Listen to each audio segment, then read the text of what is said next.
চাইতেই আমাদেরকে ঈমানদার ঘরে জন্মগ্রহণ করিয়েছেন। আল্লাহ পাক রব্বুল আলামিনের দরবারে আমাদেরকে কাঁদতে হয়নি, চাইতে হয়নি, না চাইতেই খুব সৌভাগ্যবান করেই আমাদেরকে ঈমানদার ঘরে পাঠিয়েছেন। আমরা দুনিয়ার সব কিছুর দাম জানি, টাকার দাম জানি, দোকানের মালের দাম জানি, জমির দাম জানি, সব কিছু দুনিয়ার সব কিছুর দাম জানি, কিন্তু ঈমান আমাদের কাছে কত মহামূল্যবান জিনিস, ঈমান কত দামি জিনিস, এটার দাম আমরা জানলাম না। ঈমানের দাম না জানার কারণে, ঈমান কত মহামূল্য সম্পদ এটা না জানার কারণে আমাদের ইসলামের প্রতি আমল করার আমাদের মন মানসিকতা জাগে না। ঈমানের দাম যখনই আমরা জানতে পারবো, ঈমান কত বড় সম্পদ যখনই আমরা জানতে পারবো, তখন আমাদের আমল আমাদের মতো বৃদ্ধি পাবে। ঈমান কত বড় জিনিস, দুনিয়ার সকল মুসলমান সকলেই বলছে আমরা ঈমানদার। যে রাতের বেলা চুরি করছে সেও বলছে আমি ঈমানদার। যে অন্যের হক অন্যায়ভাবে আদায় করে ভোগ করছে সেও বলছে আমি ঈমানদার। কিন্তু প্রকৃতপক্ষে ঈমানদার কারা? আল্লাহ পাক রব্বুল আলামিন সূরা আনফালের 2 নম্বর আয়াতের মধ্যে কয়েকটি চরিত্র, কয়েকটি গুণ তিনি তুলে ধরেছেন। আল্লাহ পাক রব্বুল আলামিন বলেন, এই সমস্ত গুণগুলো যে সমস্ত বান্দা এবং বান্দীদের মধ্যে থাকবে তারাই প্রকৃত ঈমানদার। আল্লাহ পাক রব্বুল আলামিন সূরা আনফালের 2 নম্বর আয়াতের মধ্যে তিনি বলেন, ইন্নামাল মুমিনুনা আল্লাযীনা ইযা যুকিরাল্লাহু ওয়াজিলাত কুলুবুহুম ওয়া ইযা তুলিয়াত আলাইহিম আয়াতুহু যাদাতুহুম ঈমানা ওয়া আলা রাব্বিহিম ইয়াতাওয়াক্কালুন। আল্লাহ পাক রব্বুল আলামিন বলেন, যে সমস্ত বান্দা বান্দীরা আমি ঈমানদার বলে দাবি করবে তাদের মধ্যে অবশ্যই 5টা গুণ তার মধ্যে থাকতে হবে। প্রথম নাম্বার গুণ হলো ইযা যুকিরাল্লাহু ওয়াজিলাত কুলুবুহুম। আল্লাহ পাক রব্বুল আলামিনের স্মরণ যখন তার অন্তরে চলে আসবে, আল্লাহ পাক রব্বুল আলামিনের স্মরণ যখন তাকে করানো হবে, সঙ্গে সঙ্গে তার অন্তরটা ভীত সন্ত্রস্ত হয়ে যাবে, ভয়ে থরথর করে কাঁপতে থাকবে। সেই ভেবে সে কাঁপতে থাকবে, হাসরের ময়দানেতে আল্লাহ পাক রব্বুল আলামিনের দরবারে আমার জীবন সম্পর্কে হিসাব দিতে হবে, প্রতিটা মুহূর্ত সম্পর্কে আমাকে হিসাব দিতে হবে। আল্লাহ পাক রব্বুল আলামিনের দরবারে আমি জীবন সম্পর্কে কি হিসেবে দেব, এই ভয়ে সে থরথর করে কাঁপতে থাকবে। আর জীবনের সমস্ত প্রকার গুনাহের কাজ থেকে বাঁচার চেষ্টা করবে, দুনিয়ার সমস্ত প্রকার গুনাহের অশ্লীল কাজ থেকে সে বাঁচার চেষ্টা করবে। আল্লাহ পাক রব্বুল আলামিন বলেন, যখন কোন বান্দা আমি আল্লাহ পাক রব্বুল আলামিন আমাকে ভয়ের কারণে যখন কোন বান্দা দুনিয়ার অশ্লীল কাজগুলো বর্জন করে দেয়, আমি আল্লাহ পাক রব্বুল আলামিন বলে দিলাম তার ঠিকানা হলো জান্নাত। সূরা নাজিয়াতের মধ্যে আমার আল্লাহ পাক রব্বুল আলামিন বলেন, ওয়া আম্মা মান খাফা মাকামা রাব্বিহি ওয়া নাহান নাফসা আনিল হাওয়া ফাইনাল জান্নাতা হিয়াল মাওয়া।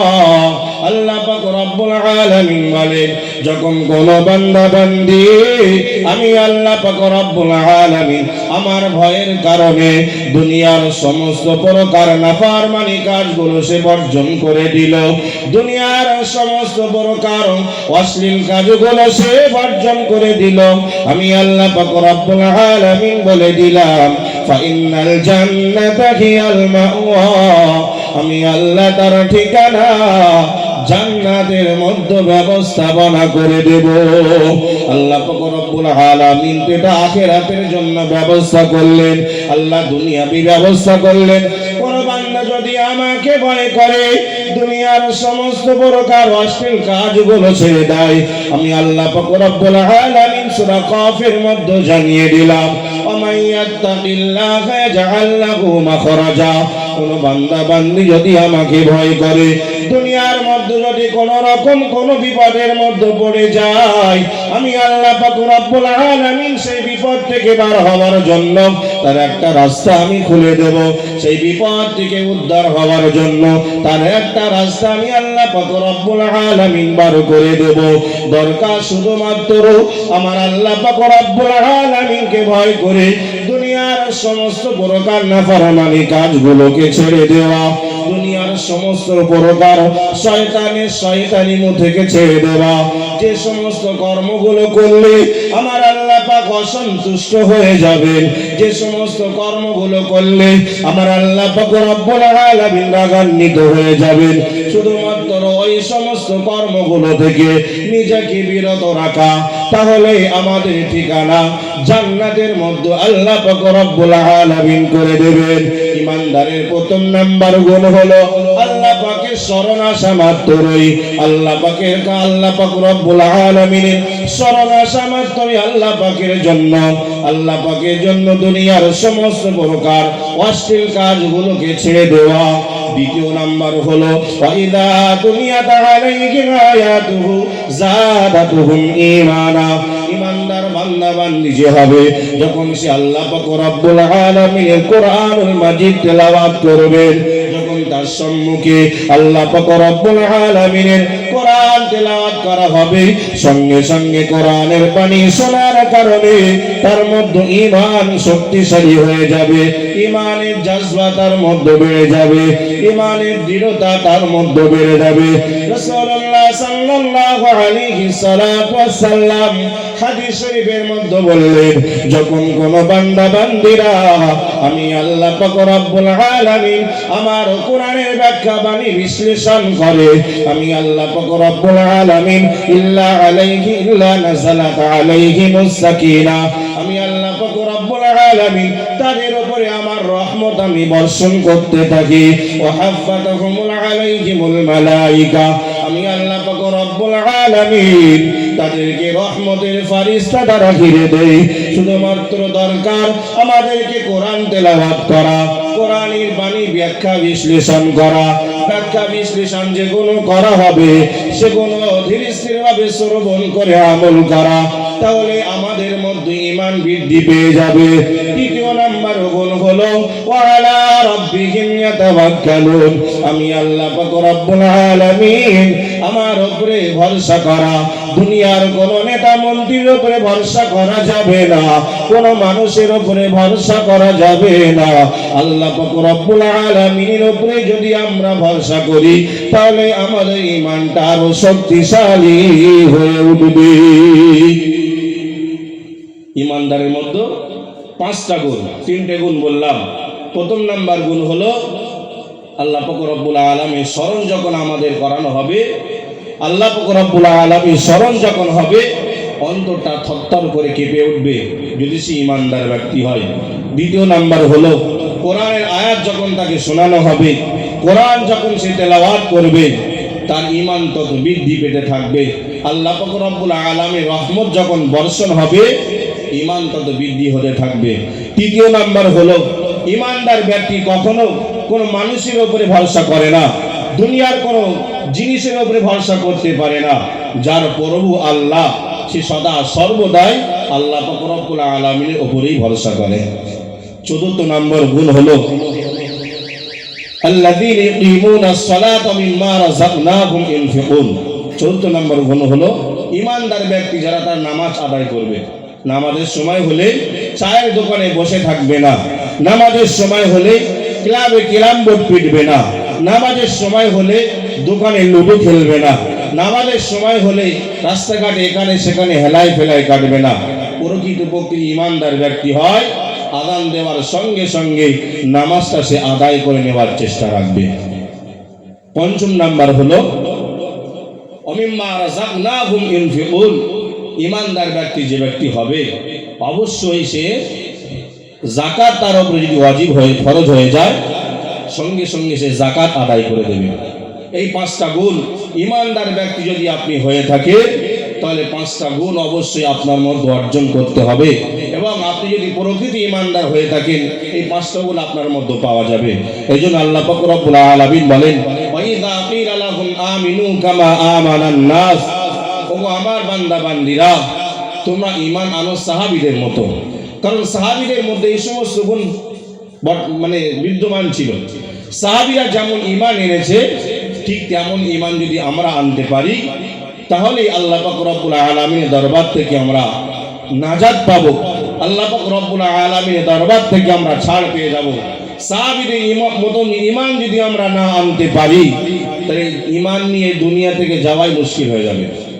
ঈমান নিয়ে এই দুনিয়া থেকে আল্লাহ পাক রব্বুল আলামিনের দরবারে যাওয়াই আমাদের কাছে মুশকিল হয়ে যাবে। এজন্য আমাদেরকে সাহাবীদের মতন ঈমান আনতে হবে। সাহাবীরা কেমন ঈমান এনেছিল? রাসূলুল্লাহ সাল্লাল্লাহু আলাইহি সাল্লামের একজন সাহাবী হযরত আব্দুল্লাহ ইবনে হুযাফা রাদিয়াল্লাহু তাআলা আনহু, তার নাম। তিনি ঈমানের অগ্নি পরীক্ষা দিয়েছিলেন। সাহাবীরা নিজের জীবন দিয়ে দিতে প্রস্তুত হয়ে যায়, নিজের জীবন দিয়ে দিতে প্রস্তুত হয়ে যায়, কিন্তু তারা ঈমান নষ্ট করতে রাজি হয় না। আমাদেরকেও তেমন হতে হবে, নিজের জীবন দিয়ে দিতে রাজি হয়ে যেতে হবে, কিন্তু ঈমান দিলে হবে না। ঈমানটা আমাদের মহামূল্য সম্পদ। ঈমানের সম্পদ, ঈমানের দাম যারা বুঝেছে, তারা জীবন দিয়ে হলেও ঈমানকে সংরক্ষণ করেছেন। রাসূলুল্লাহ সাল্লাল্লাহু আলাইহি সাল্লামের এই সাহাবী নিজের জীবন দিয়ে দিতে প্রস্তুত হয়ে গিয়েছিলেন, কিন্তু তিনি ঈমান হারা হতে চাননি। রাসূলুল্লাহ সাল্লাল্লাহু আলাইহি সাল্লামের সাহাবীদের ঈমান সম্পর্কে, রাসূলুল্লাহ সাল্লাল্লাহু আলাইহি সাল্লামের সাহাবীদের ঈমানের দৃঢ়তা সম্পর্কে রোম সাম্রাজ্যের বাদশা তিনি শুনেছিলেন যে রাসূলুল্লাহ সাহাবীদের ঈমান নাকি অনেক শক্তিশালী, রাসূলুল্লাহ সাহাবীদের ঈমান নাকি অনেক মজবুত। আমি একটু পরীক্ষা করতে চাই। এই জন্য উনি ওনার সেনাপ্রধানদেরকে বলে দিলেন যে আমার দরবারে যদি, আমার বন্দিশালাতে যদি কোনোদিন কোনো মুসলমান বন্দি যদি আসে, তাহলে অবশ্যই অবশ্যই আমাকে খবর দেবে। আমি তাদেরকে একটু ঈমান পরীক্ষা করতে চাই।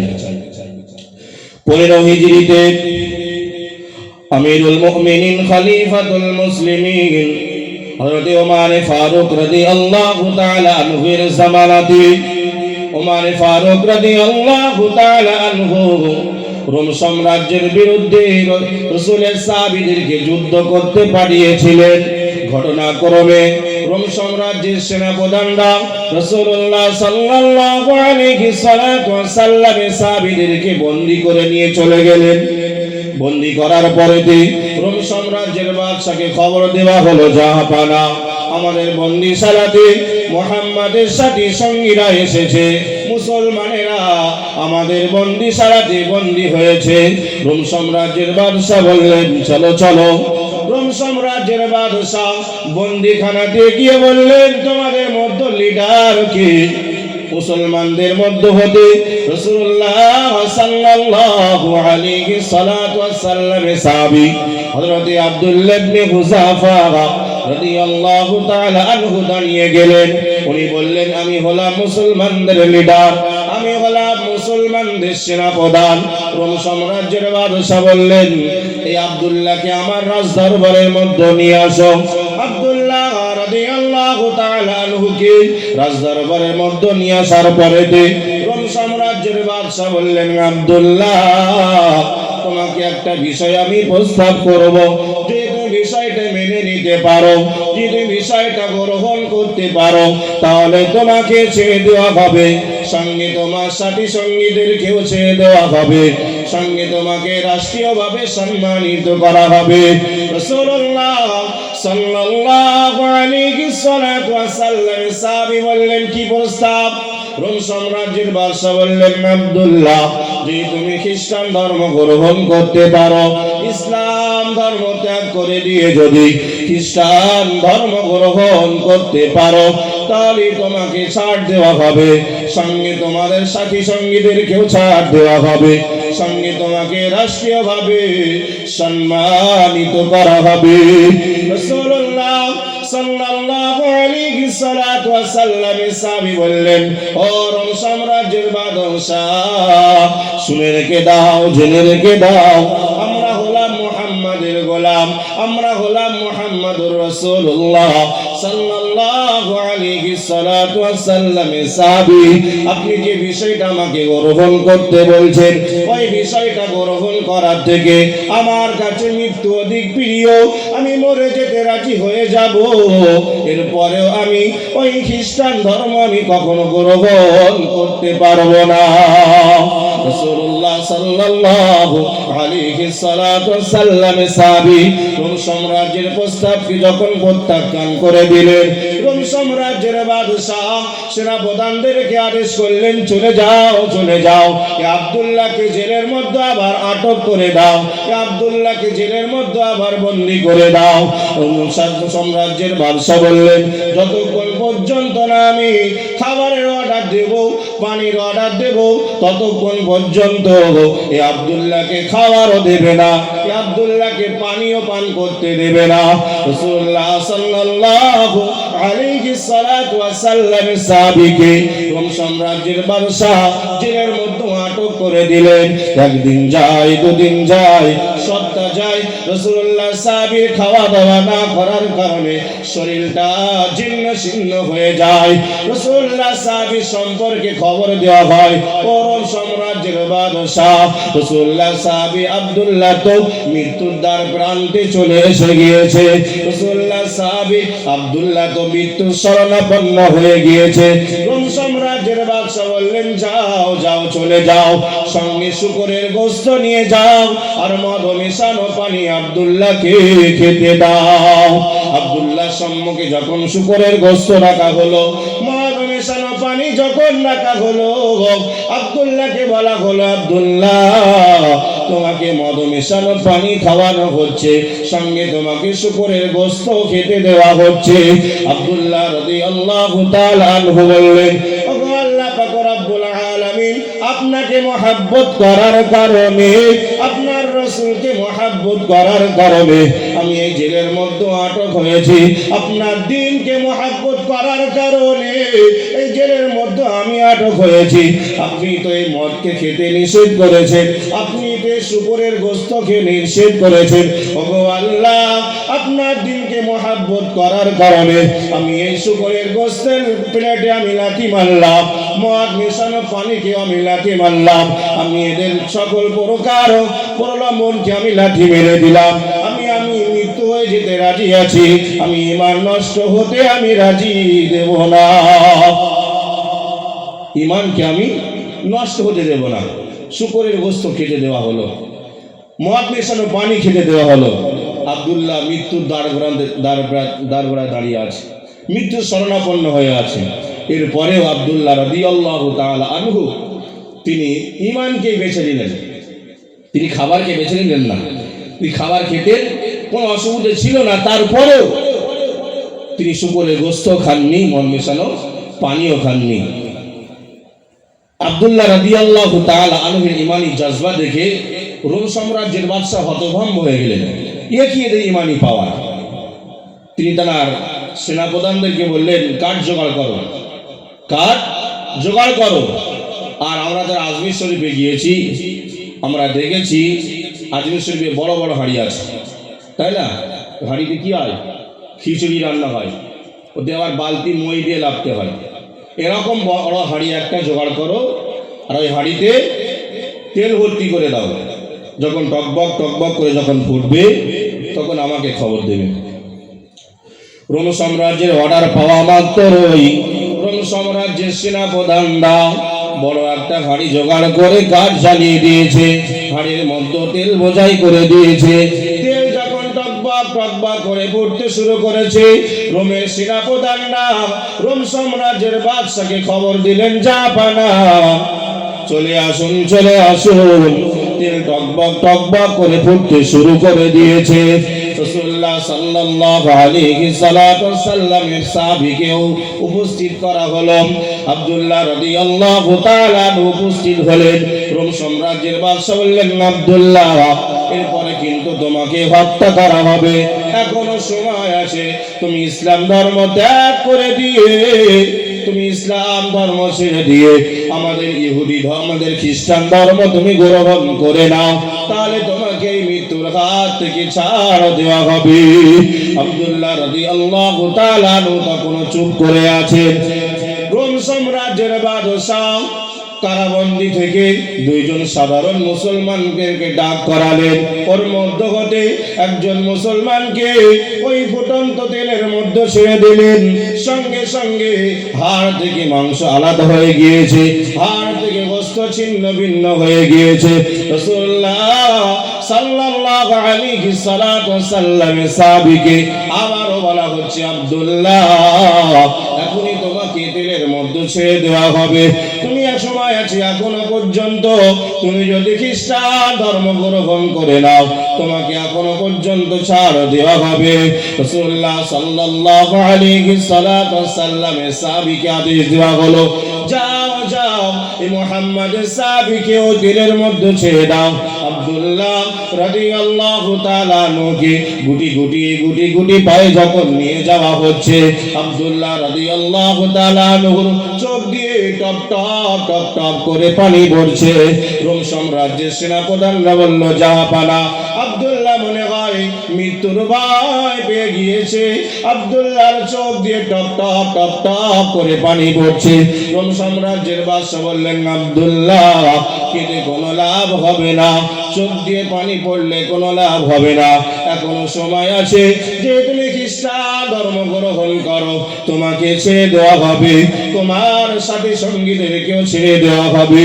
রাসূলুল্লাহ সাল্লাল্লাহু আলাইহি সাল্লামের সাহাবী সাহসিকতার সঙ্গে মৃত্যুর দ্বার গোড়ায় দাঁড়িয়ে, মৃত্যুর শরণাপন্ন হওয়ার পরেও সাহসিকতার সঙ্গে বলিষ্ঠ কণ্ঠে রোম সাম্রাজ্যের বাদশাকে জবাব দিলেন, রোম সাম্রাজ্যের বাদশাহ আমি মৃত্যুর ভয়েতে কাঁদি না।